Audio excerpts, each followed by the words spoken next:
अस्सलाम वालेकुम, क्या हाल है आप सबका। अभी जो मैंने टॉपिक सोचा डिस्कशन के लिए वो है कौन कौन सी ऐसी दवाइयाँ हैं जो प्रेगनेंसी में ली जा सकती हैं। कॉमन दवाइयाँ, जैसा आजकल आपने देखा है जी, सर्दी के मौसम में हर एक को नज़ला ज़ुकाम खांसी बुखार चल रहा है। किसी पेशेंट्स आती हैं, कभी कमर में दर्द है, कभी कहीं दर्द है, हेडेक्स हो जाते हैं, दांतों के प्रॉब्लम्स होते हैं प्रेगनेंसी के अंदर, टूथएक्स हैं, वो परेशान होते हैं जी हम कौन सी दवाई ले सकते हैं। तो छोटा सा हम सेगमेंट इस पर कवर कर लेते हैं कि दवाइयाँ कौन सी लेनी चाहिए, कौन सी हैं जो कि ज़रूरी हैं, लाजमी लेनी चाहिए, और कौन सी बिल्कुल नहीं लेनी चाहिए। अच्छा जी, अब ज़रूरी दवाइयाँ, इंतहाई ज़रूरी, वो है number 1 folic acid. Folic acid ऐसी दवाई है जो कि पहले भी मैं कह चुकी हूँ, जो कि मैं अपने तमाम जो कि मेरे फीमेल पेशेंट्स आती हैं उन्हें कहती हूँ कि बच्चियों के जहेज़ में शामिल कर दें। जी हाँ, फॉलिक एसिड इतनी ज़रूरी दवाई है और इतनी ज़बरदस्त दवाई है। क्यों? इसलिए क्योंकि इट प्रिवेंट्स एबनॉर्मेलिटीज़। कौन सी एबनॉर्मेलिटीज़ ऐसी हैं जो कि फॉलिक एसिड की गोली बचाएगी? आपने सुना होगा शायद न्यूरल ट्यूबल डिफेक्ट्स। जब बच्चा बन रहा होता है तो उसके आज़ा आपस में आके दोनों हिस्से बॉडी के जुड़ते हैं।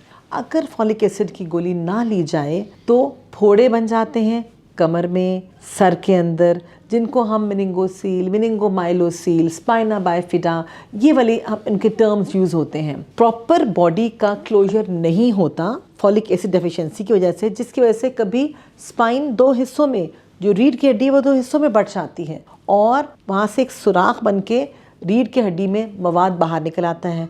इस तरह सर का मवाद बाहर निकल आना, ये ऐसी बीमारियां हैं जिससे बच्चे अपाहज पैदा होते हैं। इसलिए फॉलिक एसिड आम बाज़ार में मिल जाती है, over the counter easily available होती है, ये लाजमी लेने वाली दवाई है। फिर हम आते हैं दूसरी दवाई पे जो है आयरन।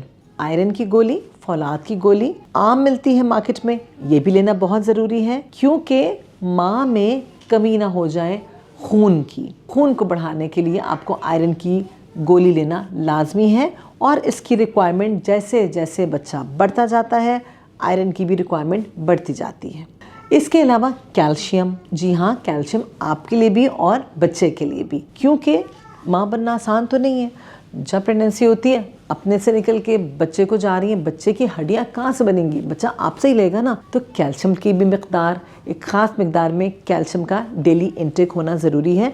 यहाँ ये बताती चलूँ कि दवाइयों का खाना, दवाइयाँ खाने को रिप्लेस नहीं कर सकती। आप ये ना समझें कि खाएंगे नहीं दवाइयाँ खा लेंगे पूरा हो जाएगा। नो, आपने अपना खाना पीना भी साथ रखना है। ये एक बिल्कुल सेपरेट टॉपिक है जो हम बाद में डिस्कस करेंगे। इस वक्त जो बताने का मकसद है कि ये कुछ दवाइयाँ ऐसी हैं जो कि आपने लाजमी, आपकी डॉक्टर्स भी देंगी और आपने शामिल भी करनी है। अब जो पेशेंट्स हमारे पास आते हैं, जिस तरह आजकल नज़ला ज़ुकाम खांसी बहुत ज़्यादा है, तो क्या क्या ले सकते हैं। नंबर 1 सादी दवाई है पेनाडोल, आप ले सकती हैं। याद रखें हर चीज़ की कमी और ज़्यादती बुरी होती है। सो पेनाडोल की गोली हस्ब ज़रूरत 2 गोलियाँ आप ली जा सकती हैं, या पैरासिटामोल के नाम से आती है, फेब्रोल के नाम से आती हैं। ये गोलियाँ बुखार की सूरत में ली जा सकती हैं। इस तरह जिन पेशेंट्स की दर्दें हो जाती हैं, जैसे मैंने पहले जिक्र किया, हेडेक हो जाना, दांतों का दर्द हो जाना, माइग्रेन बहुत से पेशेंट्स को होता है, कमर में दर्द होता है, तो 2 गोली हस्ब ज़रूरत ली जा सकती है। ज़्यादा दवाइयाँ नहीं लेनी। फर्स्ट ट्राइमेस्टर जो कि पहले 3 महीने होते हैं प्रेगनेंसी के, उसमें कोशिश करके हर किस्म की दवाई से अवॉइड कीजिए, हर किस्म की दवाई से। ये होगी जी बात पेनाडोल की।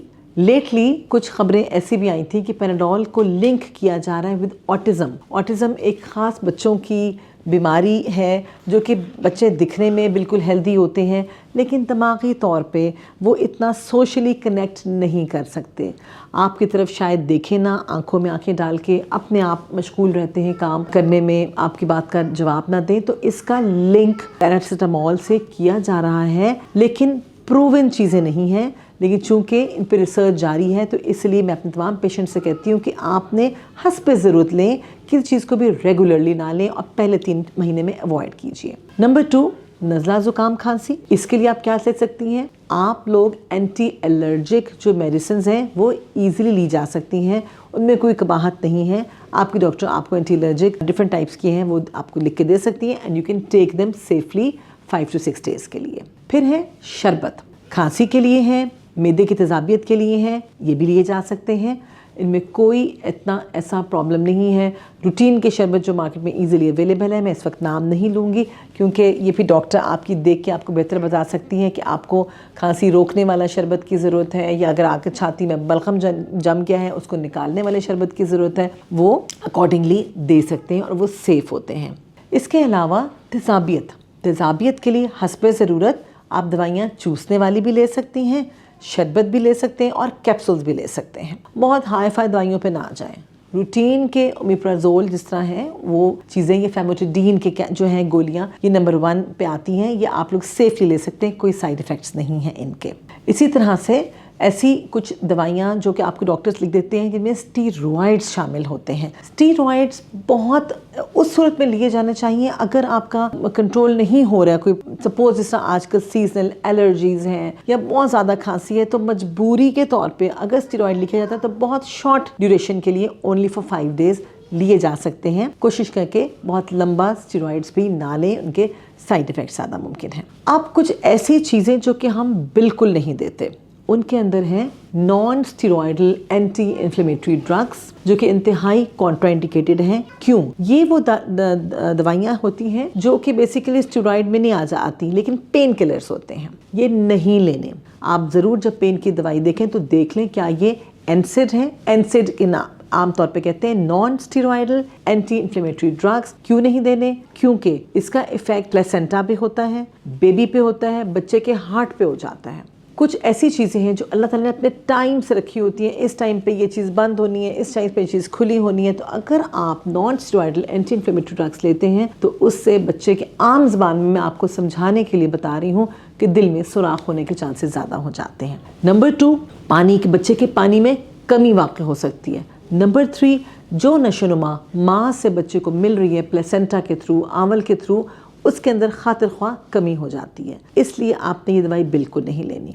नंबर 2 पे ऐसी दवाइयाँ जो कि आपने शायद सुनी हो खून को पतला करने के लिए, उनमें लॉप्रिन एक दवाई है जो कि सेफली ले सकते हैं।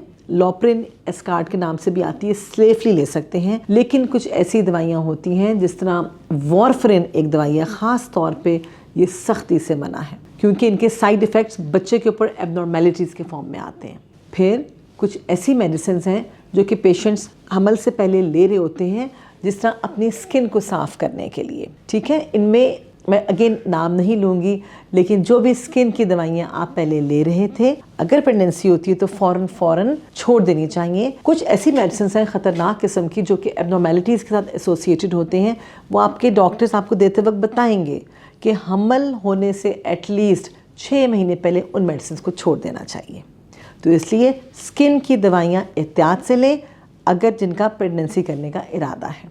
इसके अलावा ऐसी ड्रग्स जो कि कैंसर में इस्तेमाल होती हैं, तो मीथोट्रेक्सेट एक आम सी दवाई है, ये क़तअन प्रेगनेंसी में नहीं दी जा सकती। इसी तरह ब्लड प्रेशर और शुगर की बहुत सी सेफ दवाइयाँ जो कि हम देते हैं, लेकिन ब्लड प्रेशर की कुछ ऐसी दवाइयाँ हैं जो कि हम नहीं देते। कॉमनेस्ट ब्लड प्रेशर की दवाई जो सेफ है दैट इज़ एल्डोमेट, जो कि आमतौर पर हम दी जाती है, सेफेस्ट है। लिबिटालॉल है जो कि दे सकते हैं, लेकिन कुछ ARB कैटेगरीज कुछ और होती हैं जो कि नहीं देते, विच जो कि आप डॉक्टर्स के, अगर मैं ये बताने का मकसद ये है कि अगर आप एल्डोमेट या लिबिटालॉल के अलावा कोई ब्लड प्रेशर के लिए दवाई ले रहे हैं तो उसको बंद करनी पड़ेगी। फिर शुगर की दवाइयाँ जनरली सेफ हैं। आमतौर पर जो लोग ग्लूकोफेज एक आम सी दवाई है, मेटफॉर्मिन के नाम से है, अगर वो पहले ले रहे हैं तो प्रेगनेंसी में कंटिन्यू कर सकते हैं। और कुछ लोगों को इंसुलिन दी जाती है प्रेगनेंसी में जो कि बिल्कुल सेफ है, उसके लिए घबराएं ना। फिर हम आते हैं एंटीबायोटिक्स पे। जनरली फर्स्ट जनरेशन जो एंटीबायोटिक्स हैं वो सबकी सब सेफ हैं, प्रेगनेंसी में आप लोग सेफली ले सकते हैं। दांतों के लिए जो डॉक्टर्स आपके देते हैं उनको लाजमी बताएं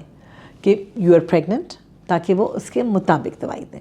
इसका वीडियो का रिकॉर्ड करने का मकसद ये था कि कुछ चीज़ें ऐसी हैं जो कि आप लोग परेशान होते होंगे कि जी क्या पैराडॉल लें, कोई साइड इफ़ेक्ट तो नहीं होगा, एंटीबायोटिक कौन सी ली जाए। तो फर्स्ट जनरेशन सेफलोस्पोरिन्स बिल्कुल सेफ़ हैं जो कि सेफली ले सकते हैं। हर चीज़ आपने सोच समझ के लेनी है। कोशिश कीजिए फर्स्ट 3 मंथ्स में दवाइयाँ नहीं लेनी फॉलिक एसिड के अलावा। लेकिन हाँ, अगर आपको उल्टी है, तेज़ाबियत है, उसकी दवाइयाँ सेफ़ दवाइयाँ आपकी डॉक्टर आपको लिख के देंगी जो कि ली जा सकती हैं। पहले 3 महीने में दवाइयों से अवॉइड करें। क्यों? क्योंकि वही टाइम होता है जब बच्चे का प्रॉपर आज़ा बन रहे होते हैं, दिमाग बन रहा होता है। तो इसलिए आपने फर्स्ट 3 मंथ्स में मेडिसिन को अवॉइड करना है। सेकेंड 3rd ट्राइमेस्टर में कुछ मेडिसिन सेफ़ हैं जो कि आप ले सकती हैं। Thank you so much.